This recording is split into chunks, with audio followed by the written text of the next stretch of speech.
Alex stood before the Galactic Tribunal, a formidable assembly of alien leaders from across the galaxy.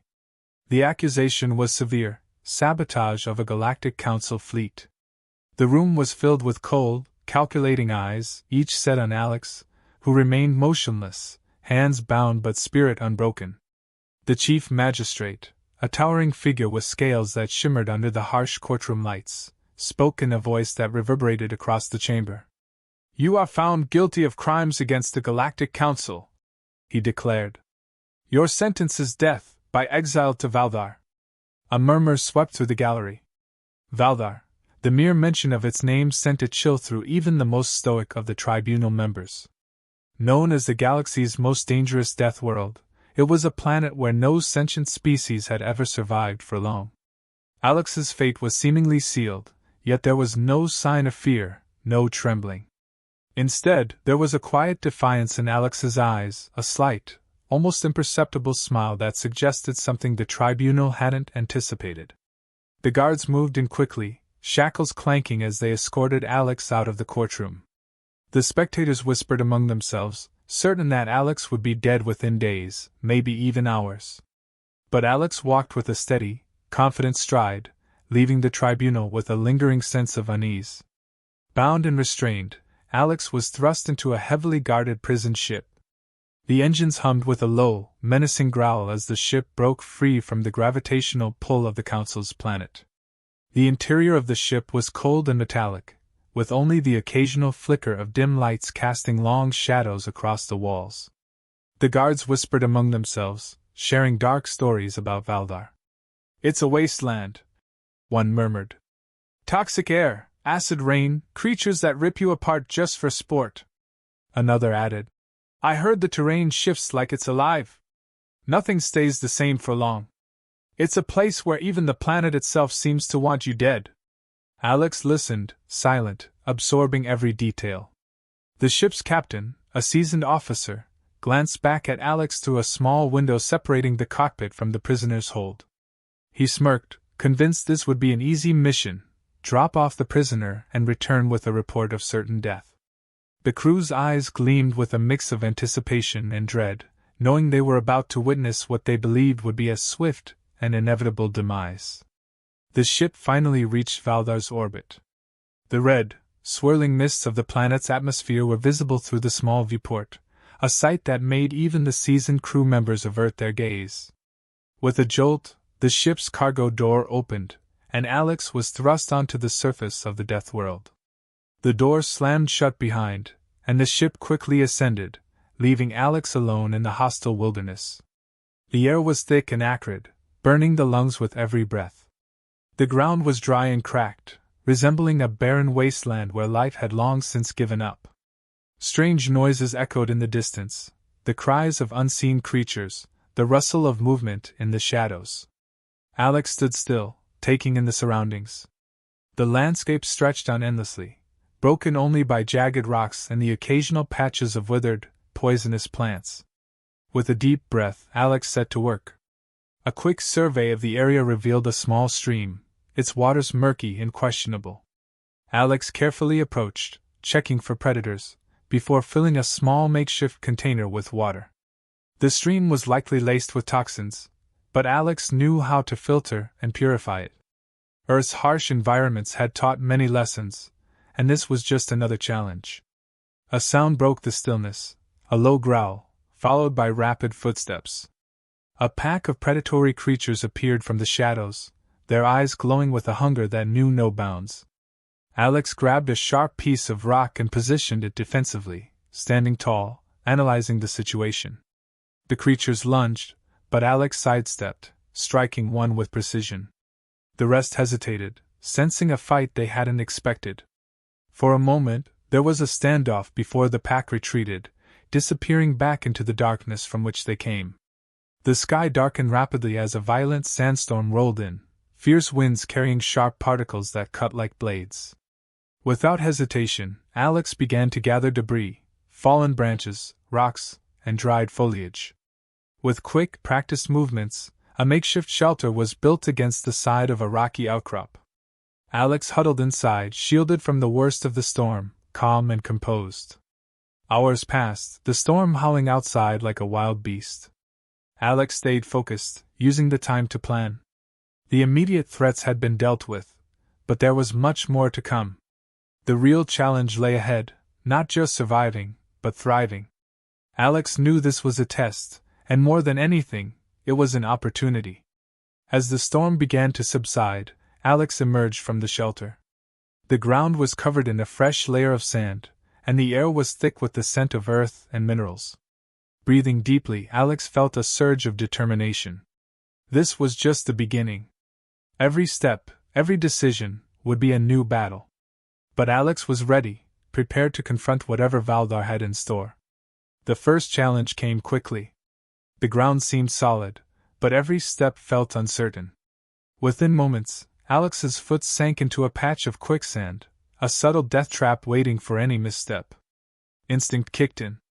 Instead of panicking, Alex flattened out, distributing weight to minimize sinking. Slowly, inch by inch, using a nearby branch, Alex pulled free. No wasted movements, no fear, just focused determination. Next came the plants, their beauty disguising deadly intent. Vibrant, colorful petals swayed gently, but Alex noticed their subtle trembling, an indication of sensitive, poisonous spores. Carefully navigating around them, Alex observed the wind's direction and quickly smeared mud over exposed skin. The mud acted as a protective barrier, a simple yet effective tactic to prevent the spores from penetrating. A strong gust of wind carried the toxins harmlessly past, leaving Alex unharmed. The weather was equally unforgiving. The heat of the sun was intense, but there were no clouds to offer reprieve. The air was heavy, pressing down like an invisible weight. Without hesitation, Alex found a shaded spot under a jagged rock formation and assessed the surroundings. Water would be critical, so finding it became the immediate priority. There was no room for mistakes. The internal dialogue was clear and firm.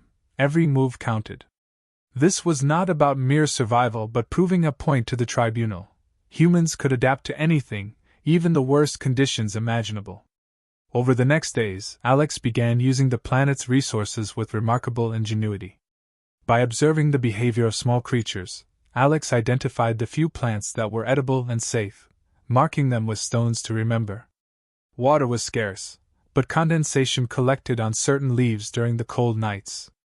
With a piece of fabric, Alex created a basic water-catching system, managing to gather just enough to stay hydrated. Gradually, Alex started building primitive tools from the available materials. Stones were sharpened into blades, branches were shaped into spears. Even the poisonous plants had their uses. Their toxins could be applied to arrow tips for hunting. Every discovery was methodical, each step leading to the next. Nothing was wasted. Everything had a purpose. Alex observed the local fauna carefully, watching their habits and patterns. From this, Alex learned where the predators roamed and which areas were relatively safe. Using this knowledge, Alex began setting up rudimentary traps to catch small game, using the creature's own instincts against them. It was a slow process, but it was working. With each successful trap, Alex's understanding of the Deathworld's ecosystem deepened. Then came the unexpected encounter. The ground trembled slightly, a sign of something large approaching. Alex looked up to see it, the planet's apex predator. It was massive, with thick, scaled armor and eyes that shone with predatory intelligence. There was no time to think. The creature charged, and Alex dove behind a rock, quickly assessing the surroundings. The predator circled, searching, its nostrils flaring as it sniffed the air. Alex grabbed a small stone and threw it in the opposite direction. The predator snapped its head toward the noise, giving Alex a moment to act. With swift, calculated movements, Alex climbed a nearby tree, silently preparing a makeshift spear. When the creature lunged again, Alex waited until the last moment, then jumped down, landing on the creature's back. A quick strike with the spear found a weak spot in its armor. The beast roared in pain, thrashing wildly, but Alex held on, then leaped off, leaving the wounded predator to retreat into the shadows. Watching this from a distance, the tribunal could hardly believe what they saw. They had expected Alex to be overwhelmed, to be torn apart like so many others who had faced Valar's dangers. But instead, Alex had not only survived but had proven capable of standing against even the most formidable threats. Their surprise quickly turned to unease. Knowing the importance of sustainability, Alex decided it was time to establish a more permanent base. Moving to a slightly elevated area, Alex began constructing a proper shelter using the stones and branches gathered earlier. The foundation was solid, built to withstand the harshest weather. Inside, Alex created a small space for storing food, tools, and water. It was simple but secure. Near the shelter, Alex found remnants of an old ruin, likely abandoned by a previous civilization or exploration team. Among the debris, Alex discovered a small pouch of seeds. An idea formed quickly. A basic farm could be established. Using a cleared patch of soil, Alex planted the seeds, creating a modest garden. Each day, the plants grew a bit taller, a small victory in an otherwise hostile land. During the search of the ruins, Alex also found fragments of an old communication device, broken but potentially useful. Over the following days, Alex meticulously worked to piece it together, finally managing to create a rudimentary receiver. Static filled the air, but soon enough, faint voices broke through. It was the tribunal, broadcasting updates and discussing Alex's progress. They were watching, waiting for the inevitable end. But Alex had no intention of letting them dictate the outcome. Understanding the power of information, Alex listened to their broadcasts, gathering details, learning their concerns, their fears, their weaknesses. The tribunal's doubt became clear. They hadn't expected a human to adapt so quickly, to turn this death sentence into an opportunity. Alex knew that this knowledge was a weapon and began planning how to use it to their advantage. Alex knew that survival alone was not enough. To truly conquer the death world, action had to be taken against its greatest threat. The apex predator had to be eliminated, not just for safety, but as a demonstration of mastery over the planet itself. Alex began planning, observing the beast's patterns, learning its habits and weaknesses. The next step was setting traps in strategic locations, snares hidden beneath leaves, pitfalls concealed by natural debris, and sharpened stakes positioned to strike when triggered. These traps were crafted from the environment itself, branches, stones, and vines, all turned into instruments of survival. After days of preparation, the final confrontation came. Alex lured the predator into a narrow ravine, where the traps lay waiting. The beast charged, its eyes filled with rage and hunger, but Alex was ready. One by one, the traps activated. A snare caught its leg, causing it to stumble, then a pitfall sent it crashing down. But the creature was strong, tearing through the restraints with raw power. Alex stayed calm, using the narrow walls of the ravine to outmaneuver the beast, darting from side to side, striking from unexpected angles. Finally, with a swift, decisive move, Alex leaped onto the creature's back, driving a spear into a vulnerable spot just behind its head. The predator roared, thrashing wildly, but this time, Alex did not let go. The battle was fierce, a struggle of strength and will, but Alex's tactics and endurance prevailed. The beast fell, and Alex emerged victorious. The carcass was quickly put to use, bones sharpened into new tools, the hide fashioned into durable clothing, and the meat preserved for sustenance. Every part served a purpose, a testament to Alex's resourcefulness and determination to thrive. With the apex predator no longer a threat, Alex expanded the search for resources and stumbled upon an unexpected discovery: a small group of sentient, primitive aliens living in hiding. Their eyes were filled with fear and desperation, their bodies frail from years of isolation on this deadly planet. They had been eking out an existence in the shadows, avoiding predators and scavenging what little they could find. Recognizing a chance for mutual benefit, Alex approached cautiously, communicating through simple gestures and sounds. Over time, a fragile trust developed. Alex shared food and knowledge, teaching the aliens essential survival techniques, how to build stronger shelters, find safer food sources, and use basic tools. In return, the aliens offered insights into the planet's hidden dangers, areas to avoid, and secret pathways through the treacherous terrain. This exchange of knowledge strengthened their bond. Working together, they began to construct a small, self-sustaining settlement, combining their skills to build something that could withstand Valdar's harshest elements. The settlement grew day by day, with crops starting to yield and water collection systems becoming more efficient. Small victories accumulated, and morale improved. The once despairing group now had hope, a purpose beyond mere survival. They were no longer hiding, they were thriving. Alex stood at the center of it all, not as a leader by force, but as a guide, someone who had shown them what was possible. With the community flourishing, Alex decided it was time to send a message. Using the repaired communication device, Alex initiated a live broadcast to the Galactic Tribunal. The screen flickered to life, transmitting an image that stunned those watching, a human standing confidently amid a thriving settlement on a planet deemed uninhabitable. Alex's voice carried across the transmission, calm yet commanding, explaining how they had survived, adapted, and built a community where none was thought possible. The broadcast continued, showcasing the settlement, the shelters built from native materials, the crops growing in alien soil, and the aliens working alongside Alex. Every detail was a testament to human ingenuity and resilience. Then, turning directly to the camera, Alex issued a challenge. Why had they been sentenced to die on this planet? What was the tribunal truly afraid of? Was it the crime Alex was accused of, or was it fear of what humans could achieve when pushed to their limits? In the council chambers, reactions were immediate and intense. Some members were outraged, their faces twisted in anger, demanding that the broadcast be cut. Others were visibly intrigued, leaning forward, captivated by the unexpected turn of events. Debates erupted, factions forming and dissolving as arguments flew. A few saw Alex's survival as a direct threat to their authority, a dangerous precedent that could inspire others to defy the Council's will. Yet, others viewed it as proof of humanity's potential, a sign that perhaps the Council had underestimated their newest members of the galactic community. The political tension grew, whispers of conspiracy began to surface. Some questioned why Alex had been sentenced in the first place. Was there more to this case than met the eye?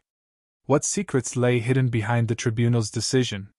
The broadcast had done more than show survival. It had exposed the fault line within the Council itself.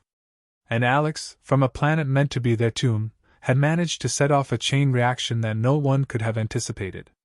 As the debate continued, it became clear that the tribunal could not ignore this challenge. Some demanded immediate retaliation, while others urged caution, aware that Alex had already outmaneuvered them once. The very existence of this broadcast suggested that the tribunal's control was not as absolute as they believed. The members glanced at one another, suspicion and uncertainty written on their faces. Alex continued to monitor the tribunal's communications, now fully aware that every transmission held potential clues. With the makeshift receiver tuned to intercept the encrypted messages, patterns began to emerge. Fragmented conversations and hidden data revealed a disturbing truth. Alex's exile had not been about justice or crime. It was a deliberate move orchestrated by certain factions within the Council. These factions saw humanity's rapid rise as a threat to their long-standing dominance, and Alex had been selected as the test case to gauge human resilience and capability under the harshest conditions. The accusations of sabotage were fabricated, a convenient pretext to remove a key figure and measure the extent of human adaptability and survival instincts. As more messages were decrypted, it became evident that this wasn't an isolated decision. It was part of a broader strategy, a hidden agenda to determine whether humans could be controlled or if they posed a genuine threat to the existing power structures in the galaxy. Alex's survival, far from being unexpected, was a scenario some on the tribunal had hoped for, a way to force a confrontation with humanity on their terms. The live broadcast had triggered something far beyond what the tribunal anticipated. Across the galaxy, Alex's message had sparked a firestorm.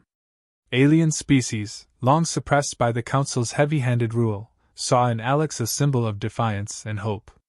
They began to question the tribunal's decisions, demanding answers. Protests erupted on distant planets, and petitions for Alex's immediate release flooded the Council chambers.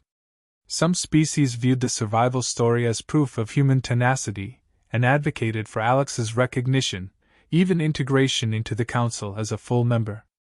Others, more fearful, argued that Alex represented a dangerous precedent, a rogue element who had defied the natural order and must be silenced.